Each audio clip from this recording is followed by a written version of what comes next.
દેવદા નામના એક નાનકડા કસ્બામાં દયાનંદજી રહેતા હતા. તેઓ નિવૃત્ત સ્કૂલ માસ્ટર હતા, જેમણે પોતાનું આખું જીવન બાળકોને જ્ઞાન અને સંસ્કાર આપવામાં સમર્પિત કરી દીધું હતું. તેમના પત્ની સાવિત્રી થોડા વર્ષો પહેલા લાંબી બીમારી બાદ સ્વર્ગ સિધાવી ચૂક્યા હતા.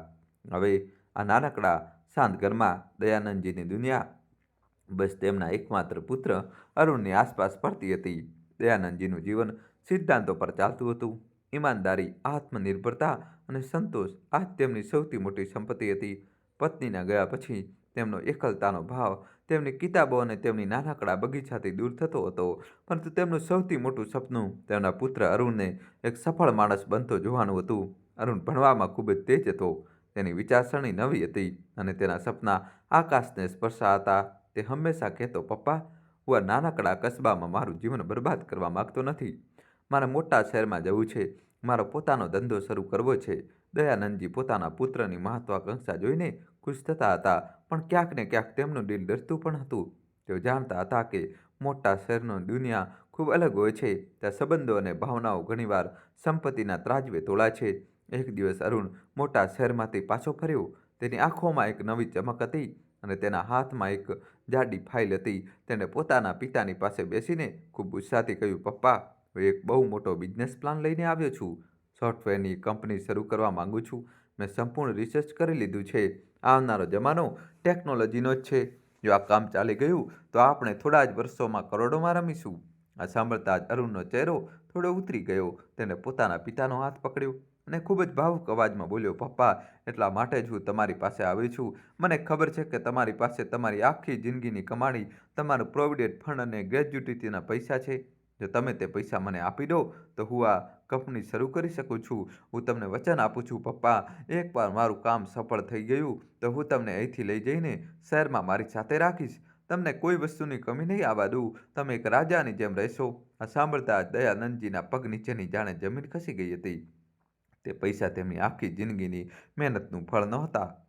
તે તો તેમની સ્વર્ગસ્થ પત્ની સાવિત્રીની નિશાનીઓ અને તેમના વૃદ્ધાવસ્થાનો એકમાત્ર સહારો હતા. દોસ્તો, કહાની છેલ્લા સુધી જોજો અને વિડીયો લાઇક કરીને ચેનલ સબસ્ક્રાઇબ કરી દો. સાવિત્રીએ મરતી વખતે તેમને કહ્યું હતું, "આ પૈસા સાચવીને રાખજો. અરુણના લગ્ન પછી આ તમારા વૃદ્ધાવસ્થામાં કામ આવશે. કોઈની સામે હાથ નહીં ફેલાવવો પડે." તે રાત્રે દયાનંદજી સૂઈ ન શક્યા. તે પોતાની પત્નીની તસવીર સામે બેઠા હતા અને તેમની સાથે વાતો કરી રહ્યા હતા, જાણે તે અહીં ક્યાંક હોય. સાવિત્રી જોઈ રહી છે, આપણો અરુણ કેટલો મોટો થઈ ગયો છે, કેટલા મોટા સપના જોવા લાગ્યો છે. તે પોતાની જિંદગી બનાવવા માટે મારી પાસે મારા વૃદ્ધાવસ્થાનો સહારો માંગી રહ્યો છે. હું શું કરું? એક તરફ તારું આપેલું વચન છે અને બીજી તરફ મારા દીકરાનું ભવિષ્ય. એક પિતા થઈને હું તેના સપનાઓને કેવી રીતે તોડી દઉં? તેમનું હૃદય એક ઊંડા દ્વિધામાં ફસાયેલું હતું. તેમનો અનુભવ કહી રહ્યો હતો કે વૃદ્ધાવસ્થામાં પૈસો જ સૌથી મોટો સાથી હોય છે, પરંતુ એક પિતાનું હૃદય કહી રહ્યું હતું કે દીકરાના ભવિષ્યથી મોટું કોઈ ધન નથી હોતું. તે આખી રાત વિચારતા રહ્યા. તેમને અરુણતા બાળપણને યાદ કર્યું. કેવી રીતે તે પોતાની આંગળી પકડીને સ્કૂલે લઈ જતા હતા, કેવી રીતે તેના બીમાર પડવા પર રાત રાતભર જાગતા હતા. તેમને લાગ્યું કે આ શરીર તો હવે વૃદ્ધ થઈ ચૂક્યું છે. મારે વધુ કેટલા વર્ષ જીવવું છે? જો મારા પૈસા મારા દીકરાની જિંદગી બનાવી શકે છે, તો આ દોલતનો આનાથી સારો ઉપયોગ બીજો શું હોઈ શકે? સવારના સૂરજ ઉગતા જ તેમના મનનો અંધકાર દૂર થઈ ગયો હતો. તેમણે એક પિતા હોવાનો ધર્મ નિભાવવાનો નિર્ણય કરી લીધો હતો. તેમણે અરુણને પોતાની પાસે બોલાવ્યો. તેમનો અવાજ શાંત હતો, પણ તેમાં એક પિતાના સૌથી મોટા બલિદાનનું વજન હતું. "બેટા, મેં નિર્ણય કરી લીધો છે. હું તને મારી જિંદગીની બધી જમા પૂંજી આપીશ." આ સાંભળતા જ અરુણની આંખોમાં લાલચની એક ચમક દોડી ગઈ, જેને તેને મોટી ચાલાકીથી કૃતજ્ઞતાના આંસુઓ પાછળ છુપાવી દીધી. તે તેમના પગે પડી ગયો. "પપ્પા, મને ખબર હતી કે તમે મને ક્યારેય નિરાશ નહીં કરો. હું તમારો આ અહેસાન જિંદગીભર નહીં ભૂલું." દયાનંદજીએ તેને ઉઠાવીને ગળે લગાવી લીધો. "આ અહેસાન નથી, આ એક પિતાનો ધર્મ છે બેટા. પણ તું પણ તારું વચન યાદ રાખજે. મને તારા પૈસાની જરૂર નહીં પડે, પણ જ્યારે હું વૃદ્ધ થઈ જાઉં તો મને તારી પાસે રાખી લેજે. મારા છેલ્લા સમયમાં મારી પાસે રહેજે." "તમે કેવી વાતો કરો છો પપ્પા?" અરુણે ખોટા આંસુ લૂછતા કહ્યું. "તમે તો હંમેશા મારી સાથે રહેશો. હું તમને લેવા જલ્દી જ આવીશ." તે દિવસે દયાનંદજી પોતાના દીકરા સાથે બેંક ગયા. તેમણે પોતાની એફડી તોડાવી, પોતાના ખાતામાંથી બધા પૈસા કાઢ્યા અને ધ્રુજતા હાથે પોતાની જિંદગીભરની કમાણી, પોતાના વૃદ્ધાવસ્થાનો એકમાત્ર સહારો પોતાના દીકરા અરુણના હાથમાં સોંપી દીધો. એક પળમાં દયાનંદજીએ પોતાનું ભવિષ્ય પોતાના દીકરાના વર્તમાન માટે દાવ પર લગાવી દીધું હતું. અરુણ મોટા મોટા વાયદા કરીને શહેર માટે રવાના થઈ ગયો. દયાનંદજી સ્ટેશન પર ત્યાં સુધી ઊભા રહીને તેને હાથ હલાવતા રહ્યા જ્યાં સુધી ટ્રેન તેમની આંખોથી ઓझલ ન થઈ ગઈ. ત્યારે તેઓ પોતાના ખાલી ઘરમાં પાછા ફર્યા તો ઘરની દિવાલો તેમને ખાવા દોડી રહી હતી. આજે પહેલીવાર તેમને સાવિત્રી વિના પોતાના એકલતાનો અસલી અહેસાન થયો હતો.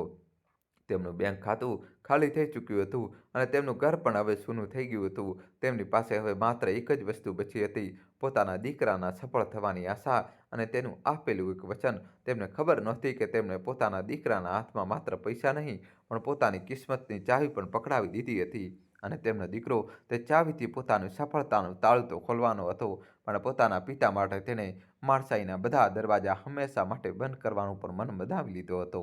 પિતાના ત્યાગ અને પોતાના મહેનતની પાંખો પર સવાર થઈને અરુણે તે મોટા સમુદ્રમાં પોતાની નાની હોડી ઉતારી દીધી હતી. તેની કંપનીનું નામ હતું અરુણક. શરૂઆતના દિવસો ખૂબ મુશ્કેલ હતા. તે દિવસ પર કામ કરતો અને રાત્રે તે જ નાના ઓફિસમાં સૂઈ જતો. તેને પોતાના પિતાને આપેલી મૂડીનો એક એક પૈસો ખૂબ સમજી વિચારીને ખર્ચ કર્યો. તેની ધગશ અને તેની તેજ બુદ્ધિએ જલ્દી જ રંગ લાવવાનું શરૂ કરી દીધું. 56 મહિનાની અંદર જ તેની કંપનીએ એક મોટો પ્રોજેક્ટ મળી ગયો. તે દિવસે તે એટલો ખુશ હતો કે તેને સૌથી પહેલાં ફોન પોતાના પિતાને કર્યો. પપ્પા, પપ્પા, અમારી કંપનીમાં પહેલો મોટો પ્રોજેક્ટ મળી ગયો છે. હવે અમને કોઈ રોકી નહીં શકે. ફોનના બીજી તરફ દેવગઢના તે શાંત ઘરમાં બેઠેલા દયાનંદજીની આંખોમાં ખુશીના આંસુ આવી ગયા. તેમણે પોતાના દીકરાને આશીર્વાદ આપ્યા. ભગવાન તને વધુ પ્રગતિ આપે બેટા, બસ તારા મૂળને ક્યારેય ન ભૂલતો. શરૂઆતમાં અરુણ પોતાના મૂળને નહોતો ભૂલ્યો. તે દર અઠવાડિયે પોતાના પિતાને ફોન કરતો, તેમને પોતાના કામ વિશે જણાવતો. તે દર મહિને થોડા પૈસા પણ ઘરે મોકલતો, વધારે નહીં પણ એટલા કે દયાનંદજીને વિશ્વાસ રહે કે તેમનો દીકરો તેમને યાદ રાખે છે. દયાનંદજીની દુનિયા જાણે બદલાઈ ગઈ હતી. તેઓ સવારે અખબારમાં બિઝનેસની ખબરો વાંચતા જેથી પોતાના દીકરા સાથે તેનો કામ વિશે વાત કરી શકે. તેઓ પોતાના જૂના મિત્રો, બજારના દુકાનદારો દરેકને મોટા ગર્વથી જણાવતા, મારો અરુણ શહેરમાં ખૂબ મોટો માણસ બની રહ્યો છે. જોજો, એક દિવસ તેનું નામ આખા દેશમાં રોશન થશે. તેઓ પોતાના દીકરાની સફળતામાં જ પોતાની જિંદગીનું સુખ શોધી રહ્યા હતા. એ જાણ્યા વિના કે તેમનો દીકરો હવે એક એવી દુનિયામાં પગ મૂકી ચૂક્યો હતો જ્યાં સંબંધો કરતાં મોભો વધુ માયને રાખતો હતો. દોસ્તો, કહાની છેલ્લા સુધી જોજો અને વિડીયો લાઇક કરીને ચેનલ સબસ્ક્રાઈબ કરી દો. જેમ જેમ અરુણ ટેકનું નામ શહેરમાં મોટું થતું ગયું તેમ તેમ અરુણની જિંદગી પણ બદલાતી ગઈ. તેને એક મોટી કંપનીમાં માલિકની દીકરી નિશા સાથે લગ્ન કરી દીધા. નિશા ખૂબસૂરત હતી, આધુનિક હતી અને તે દોલત અને શાન શૌકતથી બહુ જ પ્રેમ હતી. તેને પાર્ટીઓમાં જવું, મોંઘા કપડાં પહેરવા અને પોતાની અમીર શૈલીઓ વચ્ચે પોતાના પતિની સફળતાનું વખાણ કરવું ખૂબ ગમતું હતું. અને આ તે વળાંક હતો જ્યાંથી અરુણની અંદરનો દીકરો ધીમે ધીમે મરવા લાગ્યો અને એક અભિમાની સ્વાર્થી વેપારી જન્મ લેવા લાગ્યો. નિશાને અરુણનો તે સીધો સાદો નાનો શહેરવાળો ભૂતકાળ બિલકુલ પસંદ નહોતો. તે તેને પોતાના ભવિષ્ય માટે એક ડાઘ સમજતી હતી. લગ્નના થોડા મહિના પછી જ એક દિવસ અરુણ પોતાના પિતાને પૈસા મોકલી રહ્યો હતો. નિશાએ આ જોઈ લીધું. તેને મોટા પ્રેમથી પણ ઝેરીલા અંદાજમાં કહ્યું, અરુણ, તમે દર મહિને પપ્પાજીને પૈસા કેમ મોકલો છો? તેમની પાસે પોતાનું ઘર છે, માસ્ટરજીનું પેન્શન પણ તો આવતું હશે. અમને આ પૈસાની વધુ જરૂર છે. અમારે એક નવી મોટી ગાડી લેવી છે. મારા મિત્રોની સામે અમારી જૂની ગાડીમાં જતા મને શરમ આવે છે. અરુણે પહેલાં તો કહ્યું, પણ નિશા, તે મારા પિતા છે તો શું થયું? નિશાએ જવાબ આપ્યો, તેમણે પોતાની જવાબદારી પૂરી કરી. હવે તમે તમારી જિંદગી જુઓ. અમારે એક સ્ટેટસ છે, તેને જાળવી રાખવું છે. આ વાતો ધીમે ધીમે અરુણના મનમાં ઝેરની જેમ ઓગળવા લાગી. તે પોતાની પત્નીના પ્રેમ અને પોતાની સફળતાના નશામાં એટલો ચૂર થઈ ગયો હતો કે તેને સાચા અને ખોટાની ફરક દેખાતો બંધ થઈ ગયો. હવે ફોન કોલ્સ ઓછા થવા લાગ્યા હતા. પહેલાં જે ફોન દર અઠવાડિયે આવતો હતો હવે મહિનામાં એકવાર આવવા લાગ્યો અને જ્યારે આવતો પણ તો વાતો ખૂબ નાની અને ઔપચારિક થતી. હા પપ્પા, હું ઠીક છું. હા, કામ ખૂબ વધી ગયું છે, સમય નથી મળતો, મીટિંગ હોય છે. પૈસા, પપ્પા, હવે કંપનીમાં ફરીથી પૈસા લગાવવા પડી રહ્યા છે, ખર્ચા ખૂબ છે. દયાનંદજી બધું સમજતા હતા. તેઓ પોતાના દીકરાના અવાજમાં વધતી જતી દૂરીને અનુભવી શકતા હતા પણ તેઓ પોતાને દિલાસો આપતા બેઠા, ખૂબ વ્યસ્ત થઈ ગયો છે. મોટા કામની મોટી જવાબદારીઓ હોય છે. પૈસા આવવાના પણ હવે સંપૂર્ણપણે બંધ થઈ ગયા હતા. દયાનંદજીને નાના પેન્શનમાં હવે ગુજરાન ચલાવવું મુશ્કેલ થઈ રહ્યું હતું પરંતુ તેમનો સ્વાભિમાન તેમને પોતાના દીકરાની સામે હાથ ફેલાવવાથી રોકતો હતો. તેમણે ઘરના નાના મોટા ખર્ચા ચલાવવા માટે પોતાની પત્નીએ આપેલા થોડા જૂના ઘરેણાં વેચી દીધા, પોતાની જૂની કિતાબો રદ્દીમાં વેચી દીધી. જ્યારે તેમના મિત્રો પૂછતા કે માસ્ટરજી, અરુણ પૈસા નથી મોકલતો કે શું, તો તેઓ જૂઠું બોલી દેતા, અરે ના, મોકલે છે હું જ ના પાડી દઉં છું. કહું છું બેટા, તું તારા ભવિષ્ય માટે જોડ, મને શું જરૂર છે? તેઓ દુનિયાની સામે પોતાના દીકરાની ઇજ્જત પર આંચ આવવા દેવા નહોતા માગતા. એ જાણ્યા વિના કે તેમનો દીકરો તો ક્યારનો તેમની ઇજ્જતને પોતાની સફળતાની સીડીઓના નીચે કચડી ચૂક્યો હતો. સમયનું ચક્ર ક્રૂર હોય છે, તે કોઈના માટે નથી રોકાતું. 2 વર્ષ વીતી ગયા. દેવનગરમાં તે વર્ષે ચોમાસાએ એવો કહેર વરસાવ્યો જેવો ઘણા વર્ષોમાં નહોતો વરસાવ્યો. સતત વરસાદે દયાનંદજીના તે જૂના પેતૃક ઘરની દિવાલોને હલાવી દીધી. એક રાત્રે જ્યારે બહાર તોફાની વરસાદ થઈ રહ્યો હતો, તો આંગણાની એક જૂની દિવાલ ધ્રામના અવાજ સાથે તૂટી પડી. છત પરથી પાણી એવું ટપકવા લાગ્યું જાણે ઘરની અંદર જ વરસાદ થઈ રહ્યો હતો. દયાનંદજીએ આખી રાત જાગીને વાસણોમાં પાણી ભરતા પસાર કરી. સવારે જ્યારે વરસાદ રોકાયો તો તેમણે જોયું કે ઘર રહેવા લાયક નહોતું બચ્યું. તેને તરત જ રિપેરિંગની જરૂર હતી અને રિપેરિંગમાં સારો એવો ખર્ચ આવવાનો હતો. તેમની પાસે હવે વેચવા માટે પણ કંઈ બચ્યું નહોતું. આજે ઘણા વર્ષોમાં પહેલીવાર દયાનંદજીનો સ્વાભિમાન તેને મજબૂરીની સામે હારી ગયો. તેમણે ધ્રુજતા હાથે પોતાના દીકરા અરુણનો નંબર ડાયલ કર્યો. ફોનના બીજા તરફ અરુણ પોતાની મોટી ચામડાની ખુરશી પર બેઠો હતો. તેને ફોન જોયો. પપ્પાનું નામ ઝળકી રહ્યું હતું. તેને એક પળ માટે ફોનને નજરઅંદાજ કર્યો, પછી ઉપાડી લીધો. તેના અવાજમાં તેજ અધીરાઈ હતી. આ પપ્પા, જલ્દી બોલો, હું એક મિટિંગમાં છું. દયાનંદજીએ પોતાની બધી હિંમત ભેગી કરીને કહ્યું, બેટા અરુણ, મને તારી થોડી મદદ જોઈતી હતી. અને પછી તેમણે રડતા રડતા ઘરની પૂરી હાલત જણાવી દીધી. બેટા, ઘર આખું તૂટી ગયું છે. જો તેનું રિપેરિંગ નહીં કરાવીએ તો તે પડી જશે. મને થોડા પૈસાની જરૂર છે. અરુણ ખામોશીથી સાંભળતો રહ્યો. તેની બાજુમાં ઊભેલી નિશા તેના ચહેરાના હાવભાવ વાંચી રહી હતી. તેને કાગળ પર લખીને અરુણને બતાવ્યું. તેમને કહો ઘર વેચી દે. અરુણે ઊંડો શ્વાસ લીધો. તેનો અવાજ હવે એકદમ ઠંડો અને બેફિકર હતો. પપ્પા, ફરીથી એ જ વાત? મેં તમને કહ્યું હતું ને કે મારે ઘણા ખર્ચા છે. આ બિઝનેસ સતત રોકાણ માંગે છે. હું તમારા તે જૂના ઘર પર વધુ પૈસા બરબાદ ન કરી શકું. દયાનંદજીનો અવાજ કાંપી રહ્યો હતો. બરબાદ? બેટા, આપણું ઘર છે. તારી મમ્મીની યાદો છે આમાં. તું અહીં જ મોટો થયો છે. પપ્પા સાંભળો. અરુણે તેમની વાત કાપી નાખી. તેમને તે જૂના તૂટતા ઘરને વેચી કેમ નથી દેતા? જે પણ પૈસા મળે તેનાથી ક્યાંક ભાડા પર એક નાનો રૂમ લઈ લેજો. પપ્પા, હવે મારી પોતાની એક ફેમિલી છે. મારું પોતાનું ભવિષ્ય છે. હું હંમેશા ભૂતકાળમાં અટકેલો ન રહી શકું. પ્લીઝ સમજવાની કોશિશ કરો. આ પહેલાં કે દયાનંદજી કંઈક વધુ કહી શકે, અરુણે ફોન કાપી નાખ્યો. ટુ ટુ ટુ. ફોન કપાવાનો તે અવાજ દયાનંદજીના કાનમાં નહીં, સીધો તેના દિલમાં લાગ્યો હતો. તે હાથમાં ફોને લીધેલો મૂર્તિની જેમ ત્યાં જ ઊભા રહી ગયા. દીકરાના છેલ્લા શબ્દો સમજવાની કોશિશ કરો. તેમના મગજમાં એક ક્રૂર મજાક બનીને ગુંજી રહ્યા હતા. તે શું સમજતા? શું તે એ સમજતા કે જે દીકરાની નસોમાં તેમનું પોતાનું લોહી દોડે છે, આજે તે જ દીકરાએ તેમના બધા સંબંધોને એક ઝટકામાં અજાણ્યા કરી દીધા હતા? શું તો એ સમજતા કે તેમની જિંદગીભરની તપસ્યાનું ફળ એક ધોકો હતો, એક છળ હતો? તે રાતે વરસાદના ટીપાં ફક્ત દયાનંદજીના તૂટેલા છાપરામાંથી નહીં, તેમની વૃદ્ધ આંખોમાંથી પણ ટપકી રહ્યા હતા. દીકરાએ આપેલા જખમોએ તેમને એ અહેસાસ કરાવી દીધો હતો કે હવે આ ઘરની દિવાલોમાં તેમના માટે કોઈ આશરો બચ્યો ન હતો. આ ઘર હવે ઘર નહોતું. તે બસ તેમની તૂટેલી આશાઓનો એક મકબરો હતો. ત્યાં દરેક ખૂણામાં તેમની પત્ની સાવિત્રીની યાદો અને તેમના દીકરા અરુણના વિશ્વાસઘાતના નિશાન હતા. મોન્સૂને તે વર્ષે કોઈ દયા ન કરી. સતત વરસાદે ઘરની બચી ખુચી મજબૂતીને પણ પોકળ કરી દીધી. આંગણાની એક જૂની દિવાલ પહેલાં જ પડી ચૂકી હતી અને હવે રૂમની છતનો એક મોટો હિસ્સો પણ તૂટીને નીચે આવી પડ્યો. દયાનંદજી માંડ બચ્યા. હવે તે ઘરમાં રહેવું પોતાની જાતને જોખમમાં મૂકવા જેવું હતું. પડોશીઓએ તેમને પોતાના ઘરમાં રહેવા માટે કહ્યું, પણ દયાનંદજીનો સ્વાભિમાન આ સહન નહોતો કરી શકતો. તે ક્યાં સુધી કોઈ બીજા પર બોજ બનેલા રહે? તેમણે એક ખૂબ જ ભારે મનથી નિર્ણય કર્યો. તેમણે કસ્બાના એક વ્યાજખોરને બોલાવ્યો અને પોતાના તે પિતૃક ઘરનો સોદો કરી લીધો. તે ઘર જેમાં તેમનો જન્મ થયો હતો, જેમાં તેમણે સાવિત્રી સાથે પોતાની જિંદગીની સૌથી સુંદર પળો વિતાવી હતી, જેમાં તેમનો દીકરો અરુણ મોટો થયો હતો, આજે તેમની મજબૂરી સામે નીલામ થઈ રહ્યું હતું. વ્યાજખોરોએ તેમની લાચારીનો પૂરો ફાયદો ઉઠાવ્યો અને ઘરને કોડીના ભાવે ખરીદી લીધું. જે દિવસે તેમને ઘર ખાલી કરવાનું હતું, તે દિવસે દયાનંદજીએ પોતાના થોડા જૂના કપડાં, પોતાની પત્નીની એક તસવીર અને પોતાની કેટલીક મનપસંદ કિતાબો એક નાની એવી કપડાની પોટલીમાં બાંધી તેમના ઘરના દરેક ખૂણાને છેલ્લી વાર પોતાની ભીની આંખોથી જોયો. પછી તે પોતાની પત્નીની તસવીર સામે ઊભા રહી ગયા.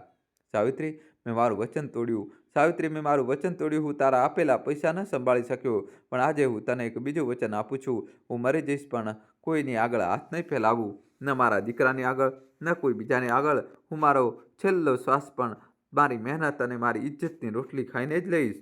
પોતાનો બચ્ચો કૂચો સ્વાભિમાન પોતાની તે નાનકડી પોટલીમાં બાંધીને દયાનંદજી પોતાના જ ઘરમાંથી એક અજાણ્યાની જેમ બહાર નીકળી ગયા. તેમને કસ્બાના સ્ટેશન પરથી પોતાના દીકરાના શહેર જતી ટ્રેન પકડી લીધી. તે ત્યાં પોતાના દીકરા પાસે ભીખ માંગવા કે પોતાનો અધિકાર જતાવવા નહોતા જઈ રહ્યા. તે તો બસ એક ગુમનામ પીડમાં સામેલ થવા જઈ રહ્યા હતા.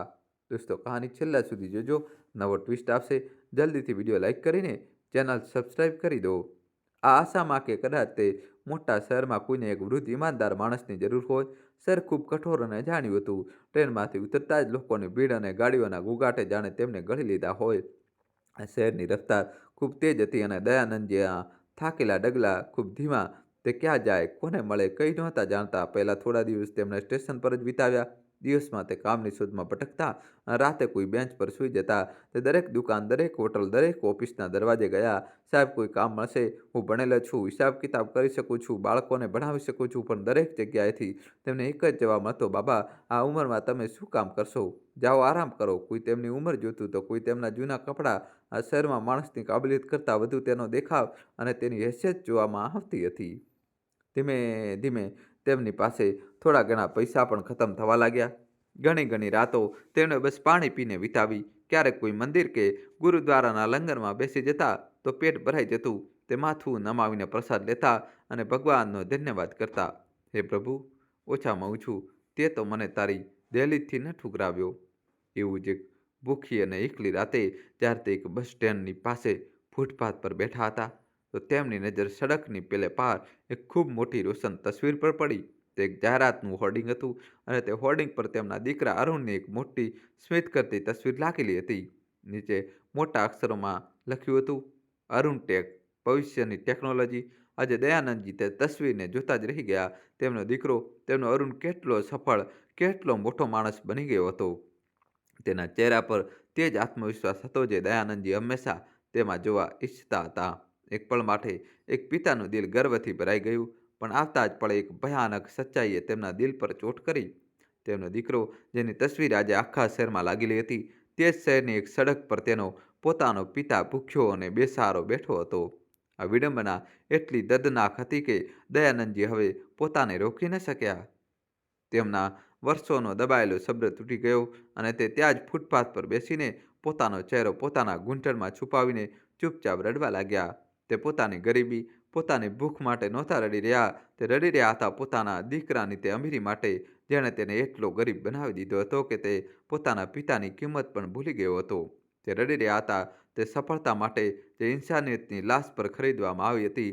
તેમણે એકવાર પણ એ ન વિચાર્યું કે તે ઉઠીને પોતાના દીકરાની તે શાનદાર ઓફિસ કે ઘર ચાલ્યા જાય. તેમનું સ્વાભિમાન, તેમની ઇજ્જત હવે તે જ તેમની એકમાત્ર પૂંજી હતી જેને તે ખોવા નહોતા ઈચ્છતા. હપ્તાઓ વીતતા ગયા. શહેરની બેરુખી અને પેટની ભૂખ બંને દયાનંદજીના વૃદ્ધ શરીરને તોડી રહી હતી. તેમને લાગવા માંડ્યું હતું કે કદાચ તેમની જિંદગીનો સફર હવે અહીંયા સડકો પર જ ખતમ થઈ જશે. તે લગભગ હિંમત હારી ચૂક્યા હતા. એક દિવસ જ્યારે તે એમ જ નિરાશ બેઠા હતા તો તેમની નજર એક મોટી કાચની બનેલી ચમકતી ઇમારતની બહાર લાગેલી એક નાની એવી તકતી પર પડી. તેના પર લખ્યું હતું, રાત માટે સિક્યુરિટી ગાર્ડની જરૂર છે. એક છેલ્લી આશા લઈને તે ધીમે ધીમે ઊભા થયા. તેમના કપડાં મેલા હતા, ચહેરા પર ઘણા દિવસનો થકાવટ હતી, પણ તેમની આંખોમાં તો પણ એક ચમક હતી. વર્દીનો રંગ બદલાઈ ગયો હતો, પણ ઇન્સાન તે જ હતો. પહેલાં તે જ્ઞાન અને સંસ્કારોની સફેદ ધોતી કુર્તા પહેરીને બાળકોને જીવનનો પાઠ ભણાવતા હતા અને આજે તે ભૂરા રંગની વર્દી પહેરીને એક બેજાન ઇમારતની રખવાળી કરી રહ્યા હતા. પણ દયાનંદજી માટે આ માત્ર એક નોકરી નહોતી, આ તેમના સ્વાભિમાનની પુનઃસ્થાપના હતી. આ એ વાતનો પુરાવો હતો કે તેમના દીકરાએ ભલે તેમને બેસહારા છોડી દીધા હોય, પણ તેમને પોતાના હાથોમાં હજી પણ મહેનત કરીને બે ટંકની રોટલી કમાવાની તાકાત હતી. રાતો લાંબી અને ખામોશ થતી હતી. તે મોટી ઇમારતના ગેટ પર પોતાની નાનકડી કેબિનમાં બેસીને દયાનંદજી અવારનવાર પોતાની ડાયરીમાં કંઈક લખતા રહેતા. તે પોતાની જૂની જિંદગીને યાદ કરતા, પોતાની પત્ની સાવિત્રીની વાતો યાદ કરતા અને ક્યારેક ક્યારેક પોતાના દીકરા અરુણના બચપનને પણ. તેમના મનમાં કોઈ કડવાશ નહોતી, બસ એક ઊંડું દુઃખ હતું. એક એવું દુઃખ જે એક પિતા ત્યારે મહેસૂસ કરે છે જ્યારે તેની પોતાની જ આપેલી પરવરિશ તેની આંખોની સામે હારી જાય છે. દોસ્તો, કહાનીમાં નવો ટ્વિસ્ટ આવશે. હજી દોસ્તો કહાની બાકી છે. અમારી સાથે સ્ટોરીમાં જોડાયેલા રહેજો દોસ્તો. હજી સુધી તમે ચેનલને સબસ્ક્રાઈબ ન કરી હોય તો જલ્દીથી દોસ્તો અમારી ચેનલને સબસ્ક્રાઈબ કરી દો. અને મિત્રો, આ એકલતામાં તેમનો એક સાથી બન્યો રાજુ, એક નવયુવાન છોકરો જે ગેટની બહાર મોડી રાતે ચાની નાનકડી દુકાન લગાવતો હતો. રાજુની જિંદગી પણ મુશ્કેલીઓથી ભરેલી હતી અને કદાચ એટલે જ તે દયાનંદજીની આંખોમાં છુપાયેલી ખામોશ પીડાને સમજતો હતો. તે અવારનવાર દયાનંદજી માટે એક કપ મફતની ચા લઈ આવતો. બાબા, એકલા એકલા શું વિચારતા રહો છો? રાજુએ એક રાતે પૂછ્યું. દયાનંદજીએ સ્મિત કરતા કહ્યું, બસ એ જ વિચારું છું બેટા કે જિંદગી આપણને ક્યાંથી ક્યાં લઈ આવે છે. એ તો છે બાબા, આ મોટી બિલ્ડિંગને જુઓ, તેની અંદર કેટલા મોટા મોટા લોકો કામ કરે છે. લાખો કરોડોની વાતો થાય છે અને અમે લોકો બહાર બેસીને એક એક રૂપિયાનો હિસાબ કરીએ છીએ. દયાનંદજીને એ નહોતી ખબર કે જે કંપનીને રાજુ આટલી મોટી સમજી રહ્યો હતો તે વર્મા ગ્રુપનું મુખ્ય મથક હતું. દેશ એક ખૂબ મોટું વ્યવસાયિક સામ્રાજ્ય. અને તેમને એ પણ નહોતું ખબર કે આ જ વર્મા ગ્રુપે તેમના દીકરા અરુણની કંપની અરુણ ટેકમાં સૌથી મોટું રોકાણ કર્યું હતું. અરુણ હવે માત્ર એક નાનો વેપારી નહોતો, તે વર્મા ગ્રુપ માટે એક ઉભરતો સિતારો હતો અને તેને અવારનવાર આ ઇમારતમાં મોડી રાત સુધી ચાલનારી મોટી મોટી બેઠકો માટે આવવું પડતું હતું. કર્મનો ખેલ પણ કેટલો વિચિત્ર હોય છે. એક પિતા જે પોતાના દીકરાથી માઇલો દૂર ગુમનામીમાં જીવવા લાગ્યો હતો, આજે અજાણતામાં તેના જ સંસારની દહેલીજ પર એક પહેરેદાર બનીને ઊભો હતો. ઘણીવાર એવું થયું કે અરુણની મોંઘી કાળી ગાડી મોડી રાતે ગેટમાંથી અંદર આવી. દયાનંદજી પોતાની ડ્યુટી નિભાવતા દરેક મોટી ગાડીને એક અનુશાસિત સલામ કરતા. તેમણે તે કાળી ગાડીને પણ સલામ કર્યો. અંદર પાછળની સીટ પર બેઠેલો અરુણ પોતાના લેપટોપની રોશનીમાં માથું ઝુકાવીને કોઈ પ્રેઝન્ટેશન પર કામ કરી રહ્યો હતો. તેની નજર પોતાના રસ્તાના એક નાના હિસ્સા, તે ગેટ પર ઊભેલા એક વૃદ્ધ ગાર્ડ પર પડી જ નહીં અને બહાર દયાનંદજીએ પણ અંદર બેઠેલા તે મોટા સાહેબનો ચહેરો ન જોયો. એક પિતા અજાણતામાં પોતાના જ દીકરાને સલામ કરી રહ્યો હતો અને એક દીકરો અજાણતામાં જ પોતાના જ પિતાની સામેની પસાર થઈ રહ્યો હતો. એક રાતે અરુણ કોઈ મિટિંગમાંથી ગુસ્સામાં બહાર નીકળ્યો. તે ફોન પર પોતાની પત્ની નિશા સાથે લડી રહ્યો હતો. નિશા, મેં કહ્યું ને, હજુ વધુ પૈસા નથી. બધી કમાણી પાછી બિઝનેસમાં લગાવવી પડી રહી છે. તે ઝડપથી ચાલતો ગાર્ડ કેબિન પાસેથી પસાર થયો. તે વખતે દયાનંદજી અંદર પોતાની ડાયરીમાં માથું ઝુકાવીને કંઈક લખી રહ્યા હતા અને તેમણે પણ પોતાના દીકરાને ન જોયો, જે તેમનાથી બસ થોડા ફૂટના અંતરે હતો. નિયતિ જાણે તે બંનેને એકબીજાની નજીક તો લાવી રહી હતી, પણ હજી સાચા સમયની રાહ જોઈ રહી હતી. દયાનંદજીએ પોતાની નવી જિંદગીના સિદ્ધાંતોને પણ એટલી જ ઈમાનદારીથી અપનાવ્યા હતા જેટલી ઈમાનદારીથી તેમણે પોતાની સ્કૂલમાં બાળકોને ભણાવ્યા હતા. એક રાતે ઓફિસનો એક કર્મચારી કેટલાક મોટા મોટા ડબ્બા લઈને બહાર જવા લાગ્યો. દયાનંદજીએ તેને રોક્યો. સાહેબ, રજિસ્ટરમાં એન્ટ્રી કરી દો કે શું સામાન બહાર જઈ રહ્યું છે? તે માણસે ગભરાટમાં આમ તેમ જોયું અને પછી દયાનંદજીના ખિસ્સામાં કેટલાક નોટ ઠૂસવાની કોશિશ કરી. ચૂપચાપ જવા દો બાબા, આ બસ થોડો જૂનો સામાન છે, આ રાખી લો, ચા પાણી માટે. દયાનંદજીએ શક્તિથી તેના હાથ પાછળ ઝટકી લીધા. તેમનો ચહેરો શાંત હતો, પણ અવાજમાં એક શિક્ષકનો અધિકાર હતો. માફ કરજો સાહેબ, પણ આ મારા નિયમોની વિરુદ્ધ છે. હું મારી ફરજમાં બેઈમાની ન કરી શકું. તે કર્મચારી ગુસ્સામાં બબડતો પાછો ચાલ્યો ગયો. બીજા દિવસે જ્યારે આ વાત સિક્યુરિટી સુપરવાઇઝર સુધી પહોંચી તો તેની નજરમાં દયાનંદજી માટે ઇજ્જત વધુ વધી ગઈ. તે હવે તેમને બાબા નહીં પણ માસ્તરજી કહીને બોલાવવા લાગ્યો. અને પછી તે રાત આવી જેને દયાનંદજીની જિંદગીને હંમેશા માટે બદલી નાખવાની હતી. તે રાત્રે વર્મા ગ્રુપના મુખ્યાલયમાં એક ખૂબ મોટી બેઠક ચાલી રહી હતી. કંપનીના માલિક શ્રીમાન વર્મા, જે એક ખૂબ જ નેક અને એકાંતપ્રિય વ્યક્તિ હતા, પોતે તે બેઠકમાં હાજર હતા. તે એક વિદેશી કંપની સાથે એક બહુ મોટા સોદાને અંતિમ રૂપ આપી રહ્યા હતા.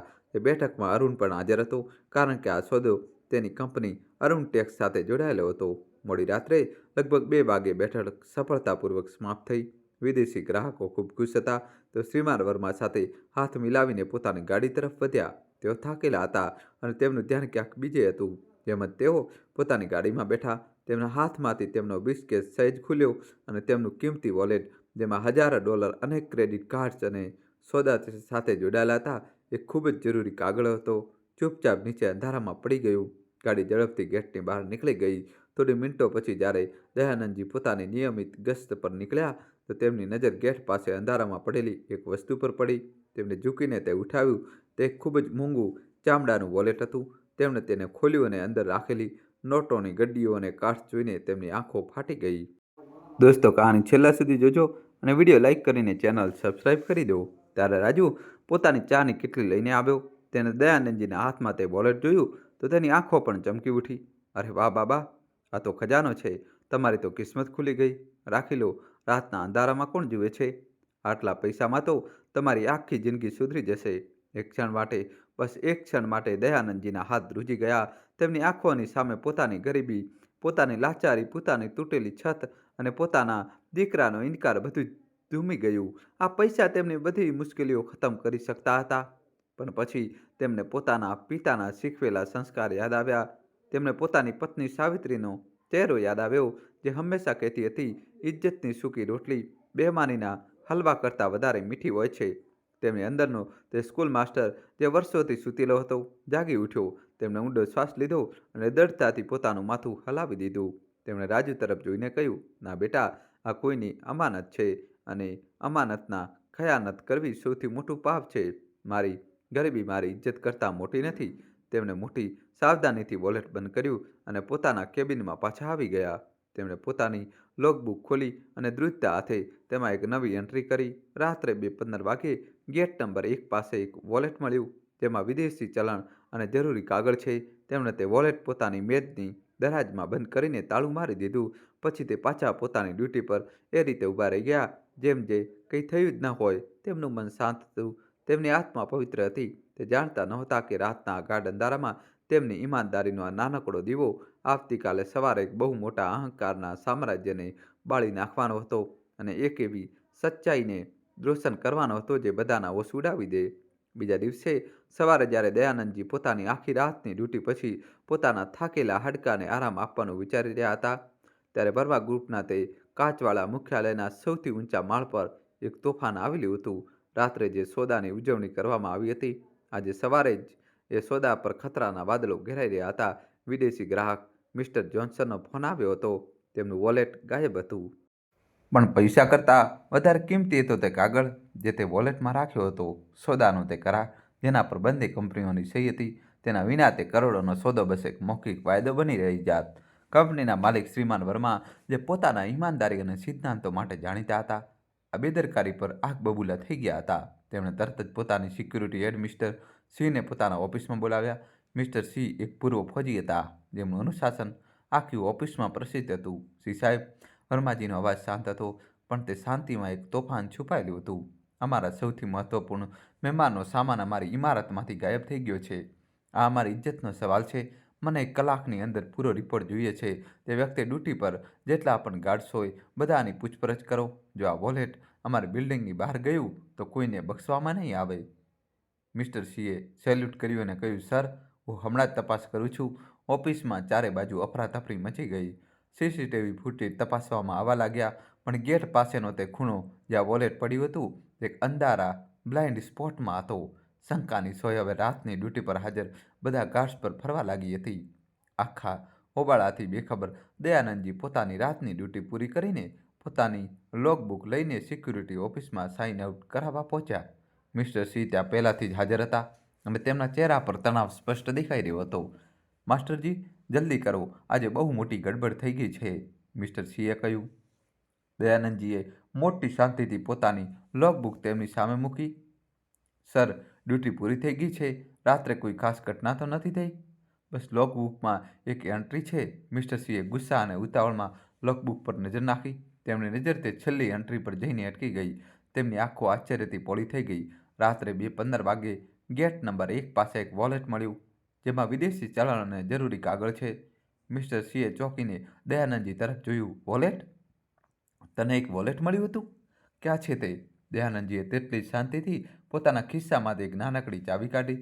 સુપરવાઇઝરની મેજની તે દરાજ ખોલી અને તે કિંમતી ચામડાનું વોલેટ કાઢીને મિસ્ટર સિંહની સામે મૂકી દીધું. મિસ્ટર સિંહે ધ્રુજતા હાથે વોલેટ ખોલ્યું. અંદર વિદેશી ચલણની ગड्डीઓ, ક્રેડિટ કાર્ડ્સ અને તે બેશકિંમતી કરારનો કાગળ બધું જ જેમનું તેમ રાખ્યું હતું. તેણે દયાનંદજી તરફ જોયું અને તેમની આંખોમાં હવે ગુસ્સો નહીં, પણ એક ગહન આશ્ચર્ય અને સન્માનનો ભાવ હતો.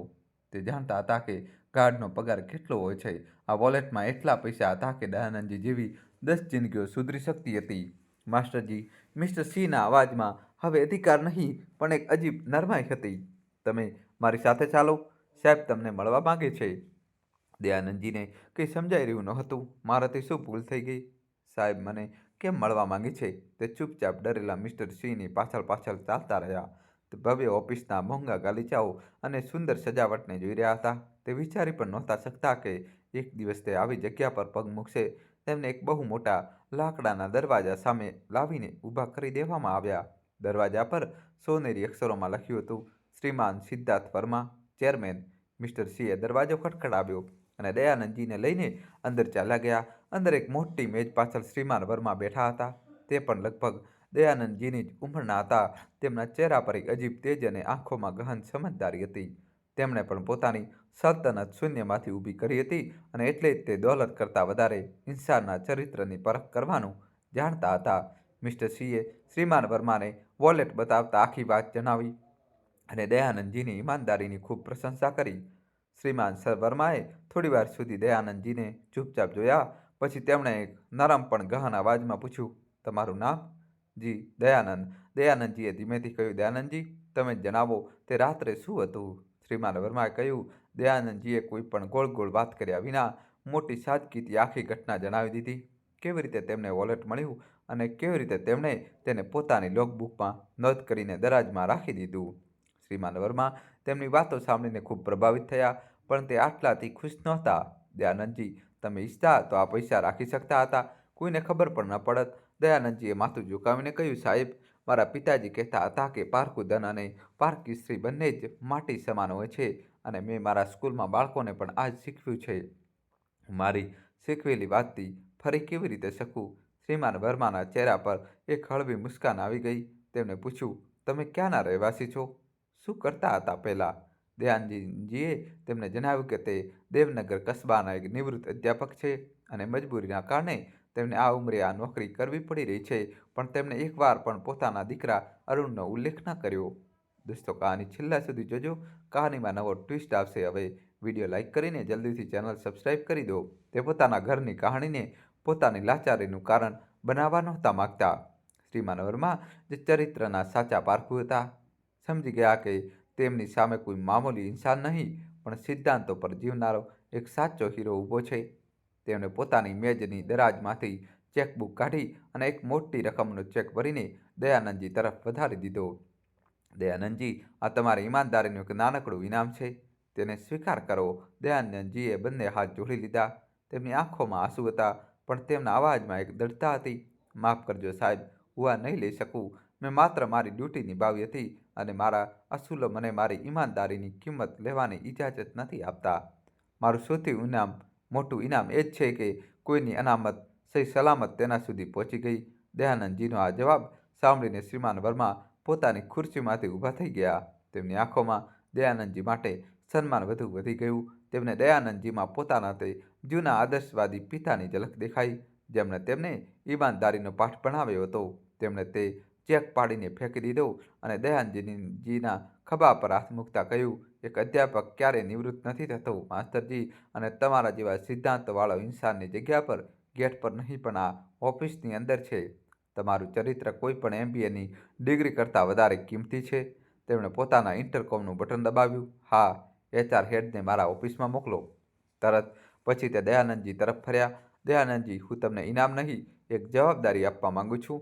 હું ઈચ્છું છું કે તમે અમારી કંપનીમાં કામ કરો, એડમિનિસ્ટ્રેશન વિભાગમાં એક સુપરવાઇઝરના પદ પર.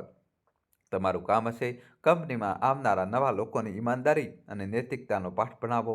તમારી પોતાની જિંદગીની કહાણી જ તેમની પહેલી શીખ હશે. આ સાંભળીને દયાનંદજીની આંખોમાંથી આંસુઓની ધાર વહેવા લાગી. તે કંઈ બોલી ન શક્યા, બસ હાથ જોડીને ઊભા રહ્યા. તેમની જિંદગી જે થોડા અઠવાડિયાથી અંધારામાં ડૂબેલી હતી, આજે ઈમાનદારીની એક કિરણથી ફરીથી રોશન થઈ ગઈ હતી. શ્રીમાન વર્માએ પોતાના સહાયકને બોલાવીને આદેશ આપ્યો કે દયાનંદજીના કહેવા પર તેમને કંપનીના એક સારા એપાર્ટમેન્ટની વ્યવસ્થા કરવામાં આવે, તેમને સારા કપડાં અપાવવામાં આવે અને તેમનો પગાર એક મોટા અધિકારીની બરાબર નક્કી કરવામાં આવે. તે સાંજે જ્યારે દયાનંદજી પોતાના નવા સાફ સુથરા એપાર્ટમેન્ટમાં આરસીની સામે ઊભા થયા, તો તેમને પોતાની આંખો પર વિશ્વાસ નહોતો થઈ રહ્યો. તેમણે ગાર્ડની વર્દીની જગ્યાએ એક ઇજ્જતદાર સફેદ કુર્તા પાયજામો પહેર્યો હતો. તેમણે પોતાની નાનકડી પોટલીમાંથી પોતાની પત્ની સાવિત્રીની તસવીર કાઢી અને તેને નાનકડી મેજ પર સજાવીને રાખી. તેમની આંખોમાં આંસુ હતા, પણ આ ખુશીના હતા, સંતોષના હતા. કર્મનું ચક્ર જ્યારે ફરે છે તો ગરીબને રાજા અને રાજાને ગરીબ બનાવી દે છે. દયાનંદજીએ ઈમાનદારીને જે બીજ રાતના અંધારામાં વાવ્યો હતો, તેનો પાક સવારની રોશનીમાં આટલો શાનદાર હશે એ તેમણે ક્યારેય વિચાર્યું પણ નહોતું. પણ તે એ નહોતા જાણતા કે આજ રોશનીની એક કિરણ તેમના પોતાના દીકરાના અહંકારના મહેલ પર વીજળી બનીને પડવાની હતી. નીતિએ હવે તે છેલ્લી મુલાકાતનો મન તૈયાર કરી લીધો હતો, જ્યાં એક પિતા અને પુત્રનો સામનો થવો હજી બાકી હતો. એક નવી સવાર, એક નવી જિંદગી. દયાનંદજી માટે આ માત્ર કહેવત નહીં, પણ એક હકીકત હતી. થોડા જ અઠવાડિયામાં તેમની દુનિયા પૂરી રીતે બદલાઈ ચૂકી હતી. ફૂટપાથની ઠંડી જમીનની જગ્યાએ હવે તેમના પગ નીચે એક સાફ સુથરો ફર્શ હતો, અને ભૂખની જગ્યાએ બે સમયની ઇજ્જતની રોટલી હતી. તેમણે પોતાના નવા કામને પણ એક અધ્યાપકની જેમ જ પૂરી લગન અને ઈમાનદારીથી અપનાવી લીધું હતું.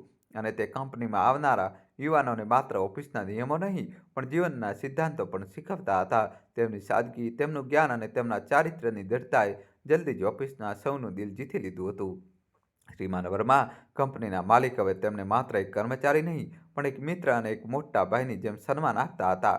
તહેવાર સાંજે દયાનંદજીને પોતાની ઓફિસમાં બોલાવતા અને તેમની સાથે દેશ દુનિયાની નહીં, પણ ધર્મ, કર્મ અને ઇન્સાનિયત માણસાઈની વાતો કરતા.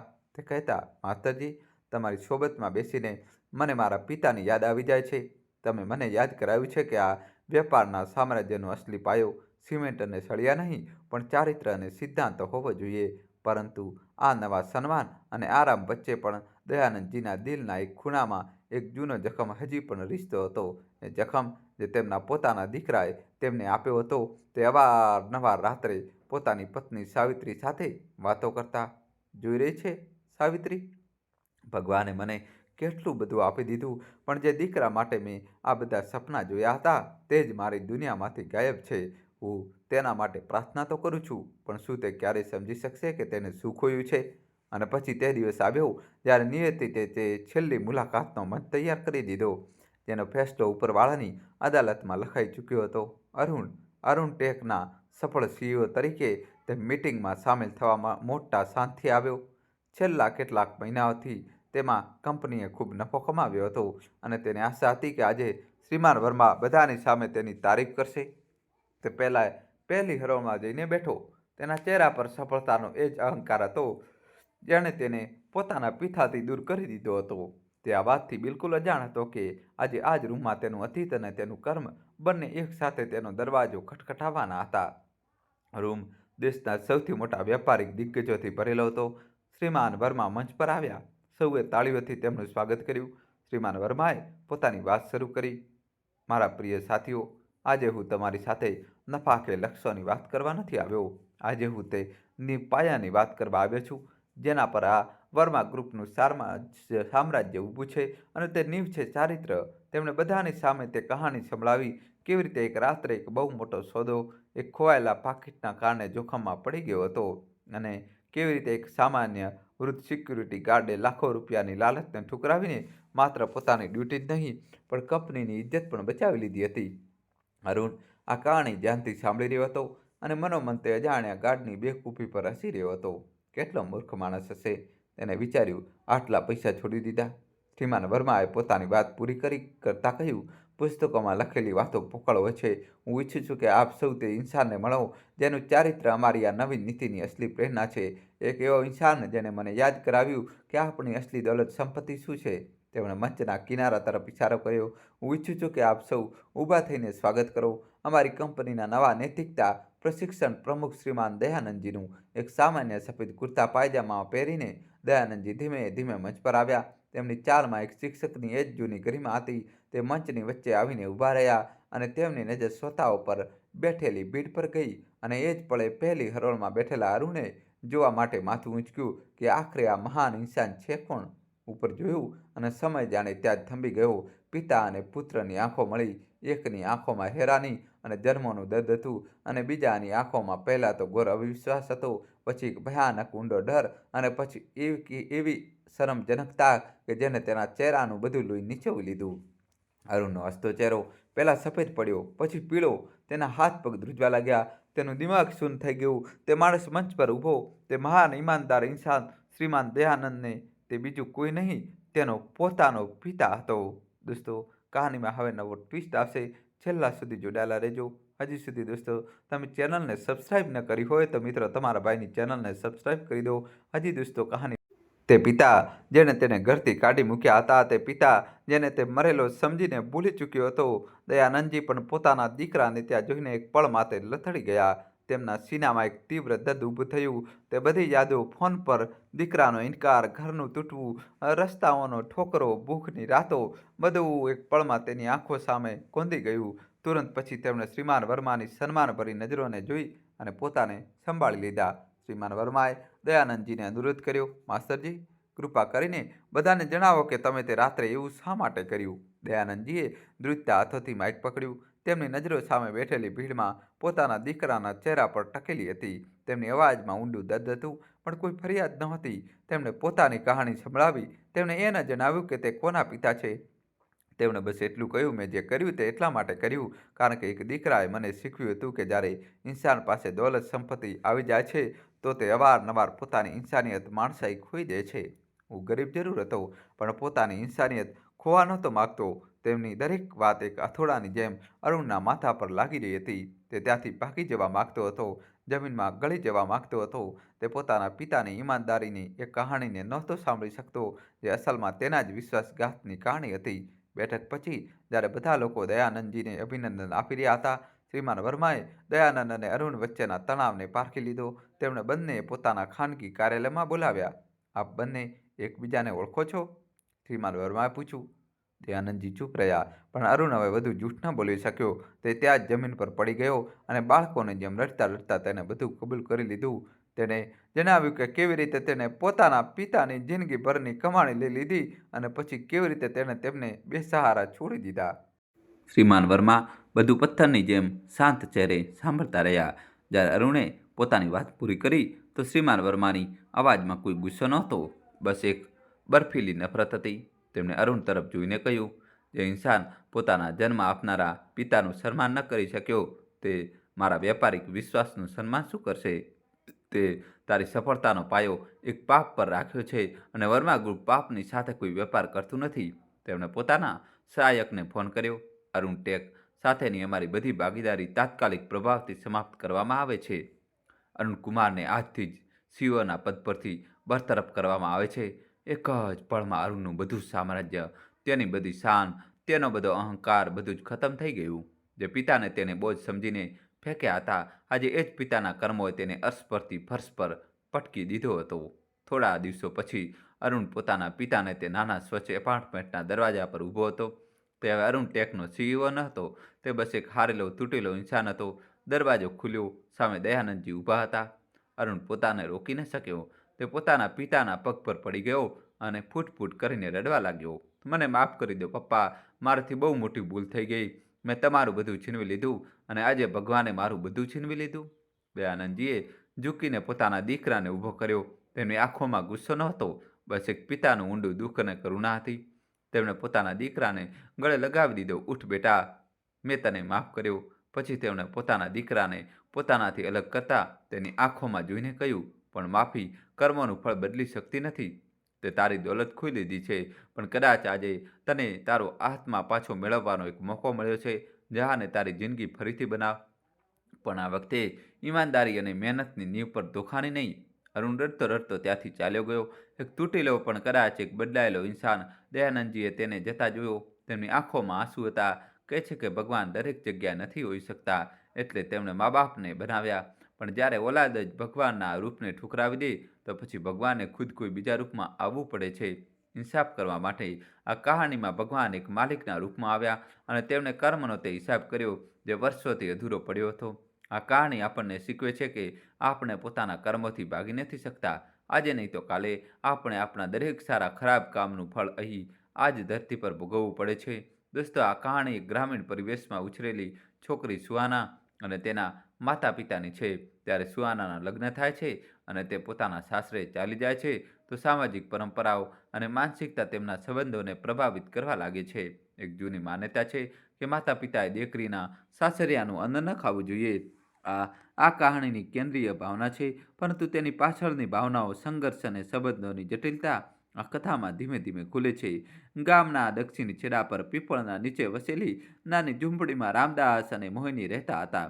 ઉંમર ભલે ટળી ચૂકી હતી, પણ આંખોમાં હજી પણ એક સપનું હતું, પોતાની દીકરી સુહાનાને સારા ઘરમાં વળાવવાનું. સુહાના તેમની એકમાત્ર સંતાન હતી, જેની હાસ્યથી ઘર મહેકતું હતું. સુહાના ભણવામાં તેજ હતી, પણ હાલત વધુ ભણવાની ઇજાજત નહોતા આપતા. રામદાસ ખેતરોમાં મજૂરી કરતા હતા અને મોહિની ક્યારેક ક્યારેક ગામની સ્ત્રીઓ સાથે સિલાઈ બુનાઈ કરી લેતી હતી. જેમ તેમ કરીને તેમણે સુહાનાનો 12મા ધોરણ સુધીનો અભ્યાસ પૂરો કરાવ્યો. જ્યારે તેની ઉંમર 20 પાર થઈ તો સંબંધો આવવા લાગ્યા. એક દિવસ ગામની મધ્યસ્થ રામકલી ચાચી આવી. રામદાસ ભૈયા, એક સારું ઘર જોયું છે. શહેરથી લાગેલા ગામના રહે છે. થોડું મોટું ઘર છે, ખેતીવાડી પણ છે. છોકરો સરકારી નોકરીમાં છે, વીજળી વિભાગમાં. રામદાસ અને મોહિનીની આંખો ચમકી ઉઠી. દીકરીને સુકૂન મળશે ત્યાં? મોહિની બોલી. થોડા દિવસ પછી સંબંધ પાકો થયો અને પછી ચટ માંગની ચટ બ્યાહ થઈ ગયો. તે દિવસ આવ્યો જ્યારે સુહાના ડોલીમાં બેઠી માની ગોદમાં માથું રાખીને ખૂબ મોડે સુધી રડતી રહી. રામદાસની આંખો ભીની હતી, પણ મોં પર કંઈ નહોતું. વિદાય પછી મહિનાઓ સુધી મોહિની રોતી રહી. સુહાના પણ પોતાના નવા ઘરમાં બધું શીખી રહી હતી. સંબંધોના માયના, રિવાજોની પડતો. થોડા મહિના પછી સુહાના માયકે પિયર આવી, પોતાની માના હાથની બનેલી રોટલીઓ ખાધી અને સુકૂનથી સૂઈ. જ્યારે જવા લાગી તો તેણે માને કહ્યું, માં, આવતી વખતે તમે પિતાજી સાથે અમારા ઘરે આવજો. હું ખુદ તમારા માટે ખાવાનું બનાવીશ. મોહિની હસી, પણ કંઈ ન બોલી. રામદાસે ધીમેથી કહ્યું, બેટિયા, દીકરી, અમે કેવી રીતે ખાઈ શકીએ તારા ઘરનું અન્ન? આ તો પરંપરાની વિરુદ્ધ છે. સુહાના ચોકી. કેમ બાબુજી? તમે મારા ઘરે આવશો તો હું શું તમને ભૂખ્યા રાખીશ? મોહિની વચ્ચે બોલી, દીકરી, આ પરંપરા છે. કહે છે કે મા બાપે દીકરીના ઘરનું અન્ન ન ખાવું જોઈએ. જેમ દીકરી પોતાના ઘરથી વિદાય થાય છે, તેમ જ તેમનો સંબંધ તે ઘરથી અન્નના રૂપમાં સમાપ્ત થઈ જાય છે. પણ કેમ માં? સુહાનીના અવાજ ભીની થઈ ગઈ. કોઈ જવાબ નહોતો. સુહાના જ્યારે પોતાના ઘરે પાછી ફરી તો મન બોજીલ હતું. તેના પતિ સુમિતે કહ્યું, તારા મા પપ્પા કેમ નથી આવતા અહીં? હવે તો હું દીકરી નથી રહી શું? સુમિતે હસતા કહ્યું, અરે, આ તો જૂની પરંપરા છે. અહીં પણ એવું જ થાય છે. માએ તો આજ સુધી મામાના ઘરનું અન્ન નથી ખાધું. સુહાનાને એ સમજમાં નહોતું આવી રહ્યું કે સંબંધોનો ધર્મ કોણ નક્કી કર્યો છે, અને જો દીકરીનું ઘર તેનું ઘર નથી તો પછી તેનું અસ્તિત્વ ક્યાં છે? મોહિની રાત રાત પર જાગતી. સુહાનાની યાદ તેને સતાવતી. એક દિવસ તે બોલી, મારું મન થાય છે કે એકવાર સુહાનાના ઘરે જઈને તેને ખાવાનું બનાવીને ખવડાવી દઉં. રામદાસે કહ્યું, જઈશ તો લોકો મેણા મારશે, કહેશે જુઓ દીકરીના ઘરે મોં મારવા ચાલી ગઈ. મોહિની આંખો લૂછી, તો શું સમાજની વાતો અમારી દીકરીથી વધીને છે? રામદાસ ચૂપ થઈ ગયા. મનમાં ઘણું બધું હતું, પણ શબ્દ ઓછા પડી રહ્યા હતા. સુહાનાએ એક દિવસ ચૂપચાપ માયકે આવીને મા પપ્પાને ઉઠાવ્યા. ચાલો મારી સાથે. કોઈને કહ્યા વગર એક દિવસ જ સહી મારા ઘરે ચાલો. મોહિની અને રામદાસ હિચકિચાતા રહ્યા, પણ દીકરીની જીદ આગળ ઝૂકી ગયા. તે બંને તેના સાસરે પહોંચ્યા. સુહાનાના સાસુ ભગવતી દેવીના ચહેરા પર નાખુશીનો ભાવ હતો. તેમણે સવાલ નહીં, મેણું માર્યું. મોહિનીનો ચહેરો ઉતરી ગયો. સુહાનાએ માનો હાથ પકડ્યો. માં, રસોડામાં ચાલો. આજે હું તારે સાથે બેસીને રોટલીઓ બનાવીશ. સુમિતે પણ મા પપ્પાનું આદરથી સ્વાગત કર્યું, પણ ઘરના માહોલમાં એક અનકયો તણાવ હતો. મોહિની જ્યારે થાળી પીરસવા લાગી તો રામદાસે હાથ રોકી દીધો. નહીં દીકરી, હું આ અન્ન ન ખાઈ શકું. સુહાનાની આંખો ભરાઈ આવી. સુહાનાની આંખોમાં આંસુ હતા, પણ તેણે જબરન સ્મિત ઓટી લીધું. બાબુજી, આ ખાવાનું મેં બનાવ્યું છે, પોતાના જ હાથોથી. માં મારી સાથે હતી રસોડામાં. તમે તો કહેતા હતા ને કે માના હાથનું ખાવાનું દુનિયાનું સૌથી સારું હોય છે. આજે એ જ ખાવાનું છે, પછી કેમ નહીં? રામદાસની આંખો ભરાઈ આવી. તેમણે થાળી તરફ જોયું, પછી દીકરી તરફ. મોહિની ધીમેથી બબડી, હવે ન રોકો અમને. રામદાસે ઊંડો શ્વાસ લીધો. દીકરી, વાત ખાવાની નથી, વાત તે રીતિની છે જે અમારા ભીતર ક્યાંક ઊંડા મૂળ જમાવીને બેઠી છે. આ પરંપરા નથી તોડી શકતો હું. કેવી રીતે તોડું એ જ વિચારું છું. સુહાનીના નીચે બેસી ગઈ, તેમના પગ પાસે. પણ બાબુજી, જો તમે અહીં તોડશો તો કોણ તોડશે? અમારા જેવા લોકો જો આ ચૂપીને નહીં તોડશે તો આ નિયમો હંમેશા જીવતા રહેશે. સન્નાટો છવાઈ ગયો. રૂમમાં સુમિત ઊભો આ બધું જોઈ રહ્યો હતો. તે ધીમેથી બોલ્યો, બાબુજી, તમે મારા પિતા સમાન છો. જો તમે દીકરીના ઘરનું અન્ન ખાશો તો કોઈ નિયમનું અપમાન નહીં થાય, પણ તે પરંપરાનું સન્માન થશે જે પ્રેમ અને પોતાનાપણું શીખવે છે. રામદાસની આંખો છલકાઈ પડી.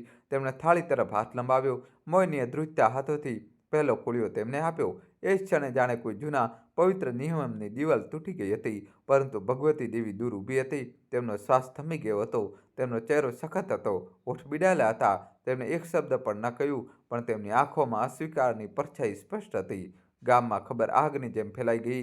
રામદાસે દીકરીના સાસરીયામાં ખાવાનું ખાઈ લીધું. ક્યારેક મંદિરના પૂજારીએ માથું ઝટકીને કહ્યું, સમાજ બગડી રહ્યો છે. આજે જો એકે ખાઈ લીધું તો કાલે બધા ખાશે. દોસ્તો, કહાની છેલ્લા સુધી જોજો. કહાનીમાં નવો ટ્વિસ્ટ આવશે. વિડીયો લાઇક કરીને તમારા ભાઈ માટે દોસ્તો જલ્દીથી ચેનલ સબસ્ક્રાઈબ કરી દો. દીકરીના ઘરને ઘર બનાવી લીધું છે. કેટલાક વૃદ્ધ સ્ત્રીઓ બેઠકમાં વાત કરતી. મોહિની તો હંમેશા અલગ રહી છે.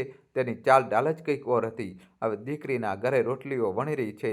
રામદાસના ઘર સામેથી પસાર થતા લોકોની નજરો હવે કંઈક ઓર જ કહેતી હતી.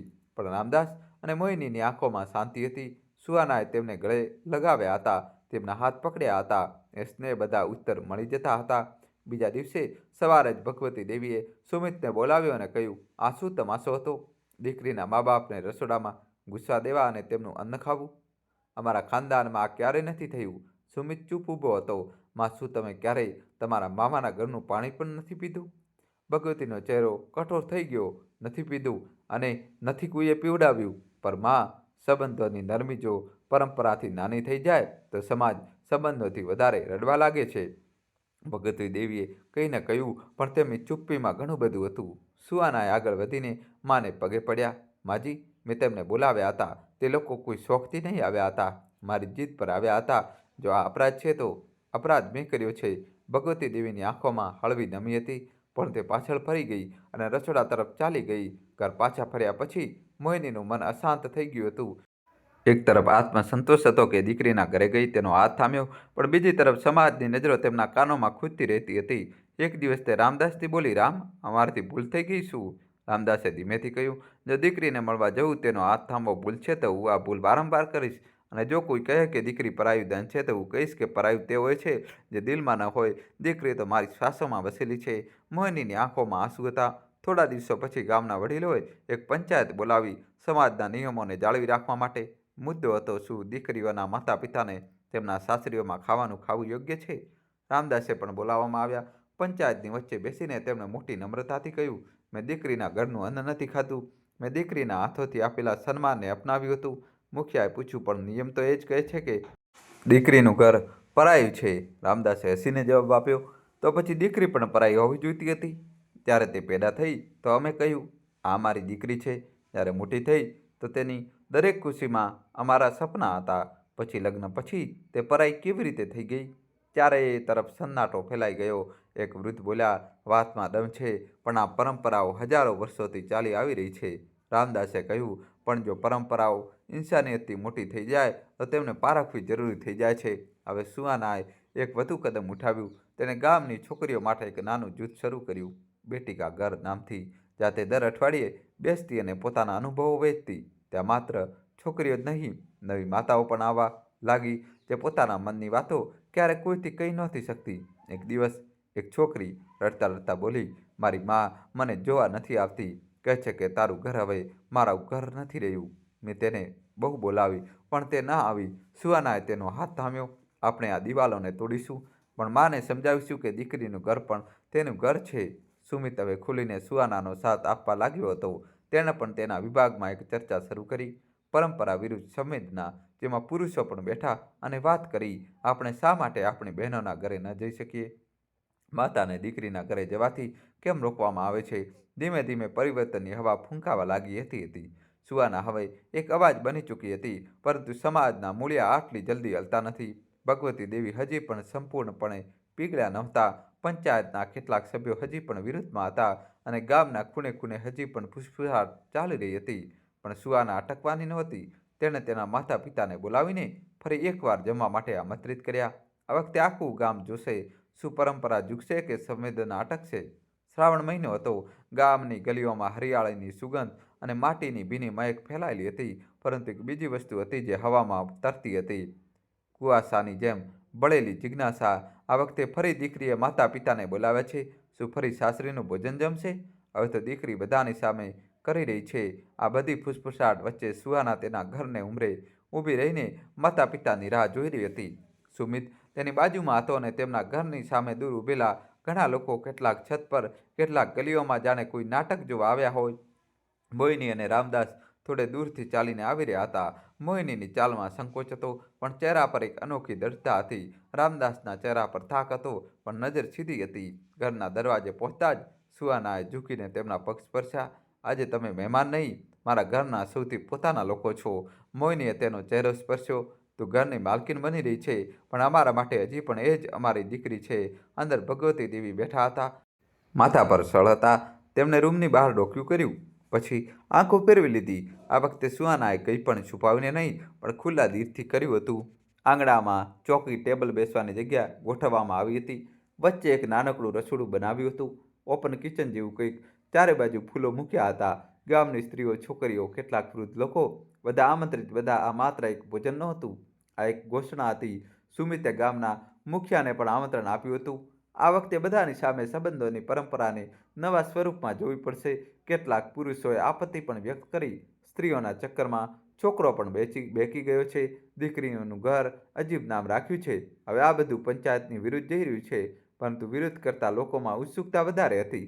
પહેલીવાર કોઈ સ્ત્રી, તે પણ વહુ બનીને, સમાજની સામે અવાજ ઉઠાવી રહી હતી. સાંજ થતાં સુધીમાં સુહાના અને મોહિનીએ સાથે મળીને રોટલીઓ બનાવી, દાળ, શાક, રાયતું, બધું ઘરના સ્વાદથી રાંધ્યું. સુમિતે પોતે બધા માટે પાણી પીરસ્યું. મોહિનીએ થાળી સજાવી અને રામદાસની સામે મૂકી દીધી. બધાની નજર તે એક પળ પર ટકેલી હતી. શું તે ફરી જમશે? રામદાસે એક પળ માટે ચારે બાજુ જોયું. ભીડમાં ઘણા ચહેરા હતા, કેટલાક તાણા મારનારા, કેટલાક સંદેહમાં ડૂબેલા, પરંતુ સૌથી આગળ ઊભી હતી છોકરીઓ. તેમની આંખોમાં ઉમેદ હતી. રામદાસે હસીને પહેલો કોળિયો મોંમાં મૂક્યો. ભીડમાં એક ખળખળાટ થઈ, જાણે હવાએ થંભીને જોયું હોય. મોહિનીએ પણ પહેલીવાર બધાની સામે દીકરીના બનાવેલા ભોજનમાંથી પહેલો કોળિયો લીધો. સુહાનાની આંખોમાં ચમક હતી. આ આંસુ હતા, પણ ગર્વના. આ આખા આયોજન દરમિયાન ભગવતી દેવી ચૂપચાપ હતા, પણ જ્યારે બધું પૂરું થઈ ગયું અને લોકો ચાલ્યા ગયા, તેમણે સુહાનાને બોલાવી. તે આપણા ખાનદાનની ઇજ્જત સરેઆમ રાખી દીધી. હવે લોકો તાણા મારશે કે રસોઈમાં સસરો બેઠો હતો અને બહુ ખાવાનું પીરસી રહી હતી? સુહાનાએ વિનમ્રતાથી જવાબ આપ્યો, માજી, જો મારી રસોઈમાં કોઈનો આત્મસન્માન જાગ્યો તો તે તાણો નહીં, પણ આશીર્વાદ બની જશે. તમે મારી એક ન સાંભળી માજી. તમે મને વહુ માની, પણ હું હંમેશા તમારી દીકરી જ રહેવા માંગુ છું. અને દીકરી ઘરને ઘર બનાવે છે, પછી તે સાસરી હોય કે માયકો. ભગવતી દેવીનો ચહેરો કઠોર રહ્યો, પરંતુ તેમની આંખો ભીની થઈ ચૂકી હતી. આ ભોજન પછી ગામ બે ભાગમાં વહેંચાઈ ગયું. એક પક્ષ જે કહેતો હતો બદલાવ જરૂરી છે, દીકરીનું ઘર પણ તેનો અધિકાર છે. બીજો પક્ષ જે તાણા મારતો હતો, હવે દરેક જણ પોતાના નિયમ બનાવશે. રીતિ રિવાજોનું શું થશે? પંચાયતમાં ફરી એક બેઠક થઈ. આ વખતે કેટલાક લોકો સુહાનાના પક્ષમાં બોલ્યા. જો દીકરીના સાસરીમાં જમવા જાય પિતા, તો દીકરીના ઘરે કેમ નહીં? શું આપણે દીકરીને સામાન નથી આપતા? પંચાયતના મુખિયાએ બધાની વાત સાંભળ્યા પછી કહ્યું, આ વાત સમાજના રીતિ રિવાજ સાથે જોડાયેલી છે. જો બદલાવ આવવાનો છે તો ધીમે ધીમે આવશે. એકવાર નહીં, પણ શરૂઆત થઈ ચૂકી છે. આ ભોજન પછી દીકરીનું ઘર હવે માત્ર એક ઘરેલું મુહિમ ન રહ્યું. સુહાનાએ સુમિતના સહયોગથી ગામની સ્ત્રીઓને સિલાઈ, બુનાઈ, શિક્ષણ અને સ્વાસ્થ્યની જાણકારી આપવા માટે નાના નાના વર્ગો શરૂ કર્યા. હવે દર રવિવારે બેઠક થતી હતી, જ્યાં છોકરીઓ પોતાના ડર, પોતાની ઈચ્છાઓ અને પોતાના અનુભવો વહેંચતી. મોહિની પણ આવવા લાગી હતી. હવે હું પણ શીખી રહી છું કે પરંપરાઓ તૂટવાથી નહીં, પણ તેના બોજથી ડરામણી લાગે છે. સુમિતે પોતાના સરકારી વિભાગના સહયોગથી એક નાનું પુસ્તકાલય બનાવ્યું, જેનું નામ સુહાનાએ રાખ્યું, આંગણાની દિવાલોથી પરે, આંગણાની દિવાલોથી દૂર. હવે ગામની બાજુના કસ્બાઓમાંથી પણ સ્ત્રીઓ આવવા લાગી. એક છોકરી બોલી, મારી માં આજ સુધી મારા લગ્ન પછી મારા ઘરે નથી આવી, હવે હું તેને અહીં લાવવા માંગુ છું. એક બીજી છોકરીએ કહ્યું, હું પણ મારી સાસુ સાથે વાત કરીશ, તેમને પણ સુહાના જેવી વહુ જોઈએ છે. દીકરીનું ઘર હવે કાણીઓનો પુલ બનતું જઈ રહ્યું હતું. ભગવતી દેવી હજી પણ સંપૂર્ણપણે બદલાયા નહોતા. તેમના મનમાં એક દ્વંદ્વ ચાલી રહ્યો હતો, દીકરાની આધુનિક વિચારસરણી અને પોતાના જૂના સંસ્કારો વચ્ચે. પંચાયત હજી પણ સંપૂર્ણપણે એકમત પર નહોતી આવી. કેટલાક લોકોએ સુહાના વિરુદ્ધ અફવાઓ ફેલાવવાનું શરૂ કરી દીધું હતું. બહુ હવે નેતા બની ગઈ છે, આ ઘર સંભાળવાની ઉંમર છે, સમાજ સુધારવાની નહીં. પરંતુ સુહાના અટકી નહીં. સુહાનાને જિલ્લા સ્તરના મહિલા સશક્તિકરણ પુરસ્કાર માટે નામાંકિત કરવામાં આવી છે, પણ આ માટે તેને શહેરમાં જઈને ભાષણ આપવાનું છે અને ત્યાં મંચ પર માતા પિતાને પણ બોલાવવાના છે. શું રામદાસ અને મોહિની શહેર જઈને મંચ પર ચડશે? શું ભગવતી દેવી આ બદલાવને હવે અપનાવી શકશે? શું પંચાયતના લોકો ખુલ્લેઆમ આ પહેલને સમર્થન આપશે? ચાલો જાણીએ દોસ્તો આગળની વાર્તામાં. અમારી સાથે જોડાયેલા રહેજો દોસ્તો. હજી કહાની બાકી છે. કહાનીમાં નવો જબરજસ્ત ટ્વિસ્ટ આવશે દોસ્તો. જલ્દીથી તમારા ભાઈ માટે ચેનલ સબસ્ક્રાઈબ કરી દો અને હજી સુધી દોસ્તો વિડીયોને લાઈક ન કર્યો. સવારનો સૂરજ જ્યારે પૂર્વમાંથી ઉગ્યો તો તેના કિરણો સુહાનાના ઘરના આંગણામાં ફેલાઈ ચૂક્યા હતા. સુહાના રસોઈમાં કામ કરતી હોવા છતાં આજે કંઈક અસહજ હતી. સુમિતે પાછળથી આવીને તેની હથેળીઓ પકડી. આટલી ચૂપ કેમ છો? પુરસ્કારના સમાચાર સાંભળીને તો હસવું જોઈએ ને? સુહાનાએ ધીમા સ્વરે કહ્યું. સ્મિત ત્યારે આવશે જ્યારે મા અને બાપુજી મારી સાથે મંચ પર ઊભા હશે. પણ બાપુજી શહેર જવાથી ખીચાઈ રહ્યા છે અને માજી હજી પણ અંદરથી આ બધાની વિરુદ્ધ છે. સુમિતે ઊંડો શ્વાસ લીધો. પણ હવે તો બદલાવને મંજિલ સુધી પહોંચાડવાનો છે. આ સંઘર્ષ અડધેથી જ ન અટકે. બીજા દિવસે જ્યારે સુહાનાએ માતા બાપુજીને મંચ પર ચાલવાનો આગ્રહ કર્યો તો રામદાસે થોડી વારની ચૂપકીદી પછી કહ્યું, દીકરી, અમે તારો સાથ ગામમાં આપ્યો જ્યાં લોકો અમારી વિચારસરણીને થોડું ઘણું સમજે છે, પણ શહેર ત્યાંના મંચ પર તારી સાથે શું અમે તે ભીડની સામે બોલી શકીશું? મોહિની ધીમેથી બોલી, અમે ભણેલા નથી સુહાના, શું બોલીશું ત્યાં જઈને? સુહાના હસી દીધી. તમારો સાથ મારું સૌથી મોટું ભાષણ હશે. મા અને બાપુજી, તમે જે કહ્યું હતું ને કે દીકરી પારકી નથી હોતી, બસ તે જ શબ્દો મારી સાથે મંચ પર દોહરાવી દેજો. રામદાસની આંખો ભીની થઈ ગઈ. તેઓ કંઈ બોલ્યા નહીં, પણ તેમને હાથ સુહાનાની પીઠ પર આવી ગયો. તે હાથ જે અત્યાર સુધી ઘણું બધું સહન કરી ચૂક્યો હતો, હવે તેને ટેકો આપવા તૈયાર હતો. આ બધાની વચ્ચે ભગવતી દેવીનું મન સતત વિચલિત હતું. દરરોજ સાંજે જ્યારે તે એકલા થતા તો જૂના દિવસોની તસવીર આંખો સામે આવી જતી. તેમની માતાએ ક્યારેય તેમની દીકરીના ઘરે જવા દીધા નહોતા. તેમણે પણ પોતાની દીકરીઓને જલ્દી વિદા કરી દીધી હતી. હવે તમારું ઘર એ જ છે જ્યાં વર્યા છો. પણ સુહાનાએ આ બધાની વચ્ચે એક નવી ઇબારત લખી દીધી હતી. તે વિચારતી, શું મેં મારા બાળકોને ખોટું શીખવ્યું? શું મારી પરવરિશ નબળી હતી? પણ તે જ ક્ષણે તેમનું અતીત, તેમના સંસ્કાર, તેમનું માન સન્માન તેમના મનમાં સવાલ ઉઠાવતો. જો હવે બધું બદલાઈ જશે તો આપણી પેઢીનું સન્માન ક્યાં જશે? તે દંદ્ર તેમને રાત્રે સુવા નહોતો દેતો. આ વખતે ગામમાં ચર્ચા હતી કે સુહાનાને જિલ્લામાંથી પુરસ્કાર મળવાનો છે. લોકો કહેતા, જુઓ કેવી રીતે વહુએ ઘરમાંથી નીકળીને નામ કરી લીધું. શહેર જઈને મંચ પર બોલશે અને માતા પિતા પણ સાથે જશે. પણ શું આ બધું શોભા આપે છે? પંચાયતમાં ફરી એકવાર વાત ઉઠી. મુખિયાજીએ કહ્યું, આ પુરસ્કાર સુહાનાને મળી રહ્યો છે, પણ અસલમાં આ સમાજની પરીક્ષા છે. જોવું પડશે આપણે આ બદલાવને અપનાવીએ છીએ કે ફરીથી પરંપરાની દિવાલમાં બંધ થઈ જઈએ છીએ. કેટલાક જૂની વિચારસરણીના લોકો બોલ્યા, જો આ ચલણ ચાલ્યું તો દરેક છોકરી પોતાના માતા પિતાને બોલાવશે. પછી તો સાસરી માયકો બની જશે. પણ હવે પંચાયતમાં કેટલાક નવા સભ્યો પણ હતા જેમણે કહ્યું કે તો શું ખોટું છે જો દીકરી પોતાના માતા પિતાને પોતાના ઘરે બોલાવે તો કયો ગુનો છે? સુહાના અને સુમિતે મંચના કાર્યક્રમ માટે તૈયારી શરૂ કરી દીધી હતી. સુહાનાએ માતા પિતા માટે નવા કપડાં મંગાવ્યા. મોહિની તો થોડી ઉત્સાહિત પણ હતી. શહેરની ભીડ જોઈશું, મંચ જોઈશું. ક્યારેય વિચાર્યું નહોતું રામદાસે એક પાઘડી પણ બનાવી હતી જે તેમણે પોતાના પિતાની યાદમાં સાચવીને રાખી હતી. આજે દીકરી માટે પહેરીશ તેને. પણ ભગવતી દેવી હજી પણ ચૂપ હતા. એક રાત સુહાના તેમની પાસે આવી. માજી, શું તમે પણ ચાલશો અમારી સાથે? ભગવતી દેવી થોડી ક્ષણ ચૂપ રહ્યા, પછી બોલ્યા, મારે ત્યાં હોવાથી વાત વધારે બગડી જશે. લોકો કહેશે હવે સાસુ પણ વહુની પાછળ મંચ પર ઊભી છે. દોસ્તો કહાની છેલ્લા સુધી જોજો, નવો ટ્વિસ્ટ આવશે. વિડીયો લાઇક કરીને તમારા ભાઈ માટે દોસ્તો ચેનલ સબસ્ક્રાઈબ કરી દો. સુહાનાએ ધીમેથી જવાબ આપ્યો, જો તમે સાથે હશો તો લોકો કહેશે કે પેઢીઓ સાથે ચાલી શકે છે. તમે જ તો કહેતા હતા, ઘરની ઇજ્જત માથું ઝુકાવીને નહીં, માથું ઊંચું કરીને રખાય છે. ભગવતી દેવીના મનમાં આ વાક્ય ગૂંજતું રહ્યું. આખી રાત આખરે પુરસ્કાર સમારોહનો દિવસ આવ્યો. મોટો સભાગૃહ હતો. રોશની, મીડિયા અને મંચ પર સફેદ પડદા પર ચમકતા શબ્દો, નારી સશક્તિકરણ સન્માન, દીકરીનું ઘર અભિયાન.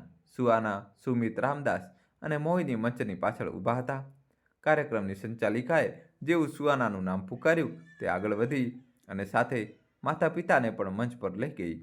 સામે હજારો લોકોની ભીડ, કેમેરા અને નેતાઓની હાજરીમાં સુહાનાએ બોલવાનું શરૂ કર્યું. હું આ સન્માન એકલી ન લઈ શકું. આ તે પિતાનું છે જેણે પહેલીવાર દીકરીની સાસરીમાં ભોજન જમીને સમાજના ડરને તોડ્યો. આ તે માતાનું છે જેણે દીકરીને માત્ર વિદા નથી કરી, તેનો હાથ પકડી રાખ્યો. અને જો સમાજ ઇજ્જતના નામે દીકરીને પોતાના ઘરે બોલાવવાનું બંધ કરી દે તો તે સમાજને નવેસરથી પરિભાષિત કરવાની જરૂર છે. ભીડમાં તાળીઓની ગુંજ હતી, પણ તે સમયે બધાની નજર મંચની પાછળ ઊભેલી એક છાયા પર પડી. ભગવતી દેવી મંચની પાસે આવીને ઊભા હતા. તેમણે મંચ પર કદમ ન મૂક્યું, પણ તેમનું આવવું જ એક મોટો સંદેશ હતો. તેમની આંખો ભીની હતી, પણ ચહેરા પર ગર્વ હતો.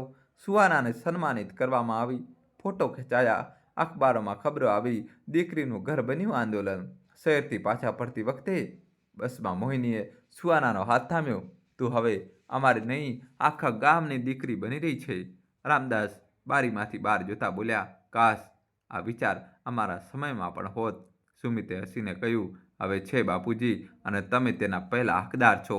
પણ બધું સહજ નહોતું. ગામ પાછા ફરતા જ કેટલાક ઘરોમાંથી વિરોધ શરૂ થઈ ગયો. એક વૃદ્ધ સાસુએ પોતાની વહુને કહ્યું, હવે તું પણ કહીશ કે હું તારા માયકે ચાલું? આ બધું સુહાનીની વહેથી થઈ રહ્યું છે. એક સસરા બોલ્યા, હવે દીકરી પોતાના માતા પિતાને અહીં બોલાવીને રોટલીઓ ખવડાવશે? રીત બિરાદરી બધું મિટાવી દીધું આ છોકરીએ. ગામમાં દીકરીના ઘર પર ચૂપચાપ બહેસ ચાલવા લાગી હતી. આગળની પંચાયત બેઠક હવે વધુ ગંભીર હતી. મુખિયાએ સુહાના અને સુમિતને બોલાવ્યા. કેટલાક વરિષ્ઠોએ ખુલ્લા શબ્દોમાં કહ્યું, આ સન્માન તો ઠીક છે, પણ હવે ગામમાં નિયમ બનવા જોઈએ કે કેટલું કરી શકાય અને કેટલું નહીં. જો દરેક દીકરી પોતાના માયકાને અહીં બોલાવશે તો સમાજની રચના બગડી જશે. મુખિયાએ પૂછ્યું, શું આપણે કોઈ સંતુલન કાઢી શકીએ જેથી બદલાવ પણ થાય અને સમાજની રીત પણ તૂટે? સુહાના ચૂપચાપ સાંભળી રહી હતી. સુહાનાની સામે એક બીજો વળાંક આવી ચૂક્યો છે. હવે તેને માત્ર વિચાર નથી રાખવાના, પણ સામાજિક માળખાને બદલવા માટે નીતિ બનાવવાની જેવી ભૂમિકા નિભાવવી પડશે. શું પંચાયત સુહાનાની વિચારસરણીને ખુલ્લેઆમ સમર્થન આપશે? શું ભગવતી દેવી ક્યારેય મંચ પર ચડશે? ગામમાં હવે વસંતનું આગમન થઈ ચૂક્યું હતું.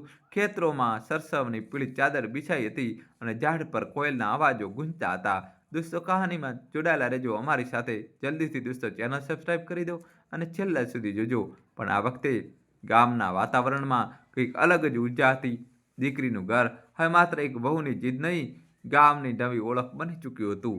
પંચાયતની બેઠક હવે નિર્ણાયક મોડ પર હતી. મુખિયાજીએ વાત શરૂ કરી. છેલ્લા મહિનાઓમાં જે બદલાવ આવ્યો તે માત્ર સુહાના કે સુમિતનો નહીં, આખા ગામનો નિર્ણય હતો. હવે આપણે નક્કી કરવાનું છે કે આપણે આ પરંપરાને થામી રાખીશું કે તેનું નવું સ્વરૂપ આપીશું. ગામના કેટલાક બુજુર્ગ હજી પણ વિરોધમાં હતા. જો દીકરી માયકાને સાસરી બોલાવશે તો સંબંધોની મર્યાદા કેવી રીતે બચશે? પણ આ વખતે એક નવો અવાજ ઉઠ્યો. આ અવાજ ભગવતી દેવીનો હતો. તે પહેલીવાર પંચાયતની બેઠકમાં બોલી રહ્યા હતા. આપણે પરંપરાઓની ઓથમાં દીકરીઓને પારકી બનાવી દીધી, પણ જ્યારે મેં મારી વહુને જોઈ, જે મારી જેમ સાસુ છે પણ વિચારમાં પણ મા પણ છે, ત્યારે સમજાયું કે પરંપરા તે જ ટકે છે જે સમયની સાથે ચાલે છે. સન્નાટો છવાઈ ગયો. હું સુહાનીની સાસી છું, પણ આજથી તેની મા પણ છું. અને હું ઈચ્છું છું કે દીકરીનું ઘર માત્ર તેનું નહીં, દરેક વહુ, દરેક મા, દરેક છોકરીનું સપનું બને. તાળીઓની ગુંજ આખા આંગણામાં ફેલાઈ ગઈ. પંચાયતમાં બધાની સંમતિથી એ નક્કી થયું કે હવે કોઈ પણ દીકરી પોતાના માતા પિતાને પોતાના સાસરે બોલાવી શકે છે, અને જો તેઓ ઈચ્છે તો તેમની સાથે ભોજન પણ કરી શકે છે. આ તેમનો અધિકાર છે, ન કે અપમાન. આ એક ઐતિહાસિક ક્ષણ હતી. ગામના ઇતિહાસમાં પહેલીવાર કોઈ સ્ત્રીની વાત પર સાર્વજનિક નિર્ણય લેવાયો હતો. તે દિવસ પછી ગામમાં ઘણું બદલાવા લાગ્યું. છોકરીઓ હવે ખુલ્લેઆમ તેમના સાસરીમાં માતા પિતાને બોલાવવા લાગી. સાસુ વહુના સંબંધોમાં નવો વિશ્વાસ જાગવા લાગ્યો. માતા પિતા હવે તેમની દીકરીઓના ઘરે જવામાં સંકોચ કરતા નહોતા. અને સૌથી મોટી વાત એ કે દીકરીઓ પરાઈ ન રહી. સુહાનાએ ગામમાં બેટી કા ઘર, દીકરીનું ઘર નામનું એક કાયમી સંગઠન શરૂ કર્યું. આ સંસ્થા મહિલાઓને આત્મનિર્ભર બનાવવા, સામાજિક જાગૃતિ ફેલાવવા અને પેઢીઓને જોડવાનું કામ કરતી.